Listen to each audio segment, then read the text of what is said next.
হাবিব সরকার দু আলমের যে মহব্বত, এটা শিক্ষা নিতে হবে আল্লাহর হাবিবের সাহাবায়ে কেরামের মাধ্যমে। আল্লাহর হাবিব সরকার দু আলম উহুদের ময়দানে যুদ্ধে গেলেন। উহুদের ময়দানে যুদ্ধ চলতেছে, এমন সময় একজন আজুজা মহিলা তিনি শুনতে পাইলেন যে আল্লাহর হাবিব সরকার দু আলম আর দুনিয়ার বুকে নাই। এমন সময় মহিলার বাসা ছিল মসজিদে নববীর কিনারে পাশে। মহিলা যখন শুনল আল্লাহর হাবিব সরকার দু আলম দুনিয়াতে আর নাই, উহুদের যুদ্ধের ময়দানে শহীদ হয়ে গেছে, মহিলা আর সহ্য করতে পারলেন না। মহিলা ঘর থেকে বের হয়ে গেলেন, দৌড় দিলেন। মদিনা মুনাওয়ারা মসজিদে নববী থেকে 4 মাইল দূর হচ্ছে উহুদের ময়দান। মহিলা দৌড়াতে শুরু করলেন। মহিলা দৌড়াতে দৌড়াতে পথিমধ্যে কাফেলার সাথে একদল মানুষের সাথে দেখা হলো। মহিলাকে বললেন, ও মহিলা, তুমি কোথায় যাও? তোমার আর উহুদের ময়দানে গিয়ে লাভ নাই। কদ উস্তুশহিদা আবুকে, তোমার বাবা শহীদ হয়ে গেছে, তোমার উহুদের ময়দানে গিয়ে লাভ নাই। মহিলা বললেন, ও কাফেলা, আল্লাহর হাবিবের সাহাবীরা, শুনো, আমার বাবা শহীদ হয়ে গেছে, আমি জানতে চাই না, তাতে আমার কোনো দুঃখ নাই। বলো বলো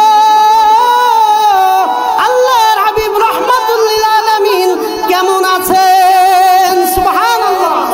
আবার মহিলা যখন দৌড়াতে শুরু করলেন, দৌড়াতে দৌড়াতে আবার কিছু দূর যাওয়ার পরে দেখলেন আরেকটা কাফেলার সঙ্গে দেখা হয়ে যায়। আরেকটা কাফেলার সাথে যখন সাক্ষাৎ হয়ে যায়, ওই কাফেলা আবার জিজ্ঞেস করে, ও মহিলা, তোমার দৌড়ে কোনো লাভ নাই, কোথায় যাচ্ছ তুমি?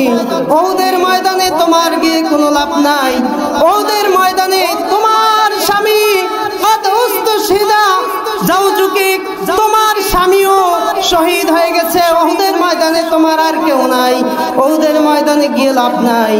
আল্লাহর হাবিবের এই পাগল মহিলা, আশিকা মহিলা বললেন, ও সাহাবীরা শোনো, আমি আমার স্বামী মারা গেছে তা জানতে চাই না, আমার বাবা মারা গেছে আমি তাও জানতে চাই না। বলো তো রাহমাতুল লিল আলামিন নবী, আমার নবী কেমন আছে? আল্লাহর হাবিবের আশিকা মহিলা আবার দৌড়ানো শুরু করলেন। দৌড়াতে দৌড়াতে আবার কত দূর গেলেন, কত দূর যাওয়ার পরে দেখলেন আরো একটি কাফেলা। আরেকটি কাফেলার সাথে যখন দেখা হয়ে যায়, আবার জিজ্ঞেস করেন, ও মহিলা, তুমি কোথায় যাও? তোমার উহুদের ময়দানে গিয়ে কোনো লাভ নাই, তোমার উহুদের ময়দানে 2টা সন্তান গিয়েছিল যুদ্ধ করার জন্য, তোমার 2টি সন্তানও উহুদের ময়দানে শহীদ হয়ে গেছে, ওখানে গিয়েও তোমার কোনো লাভ নাই। আল্লাহর হাবিবের আশিকা মহিলা বললেন, ও সাহাবীরা,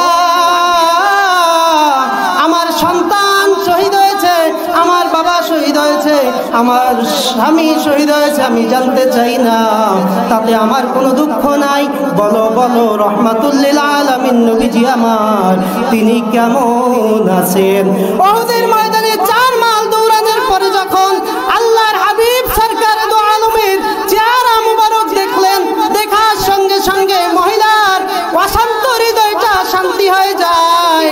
আর জিজ্ঞেস করলেন, ইয়া রাসূলুল্লাহ, ইয়া হাবিবাল্লাহ, আমি যখন পথের মধ্যে দৌড়াতে দৌড়াতে আসতেছিলাম, শুনতে পাইলাম আমার বাবা শহীদ, আমার স্বামী শহীদ, আমার সন্তান শহীদ, সব দুঃখ আপনাকে দেখার পরে মোচন হয়ে গেছে, আমার আর কোনো দুঃখ নাই। আপনার চেহারাটা দেখার সঙ্গে সঙ্গে আমার সব দুঃখ মোচন হয়ে হৃদয়টা ভরে গেছে, আমি এখন পরিপূর্ণ সুস্থ আছি। জোরে বলেন সুবহানাল্লাহ।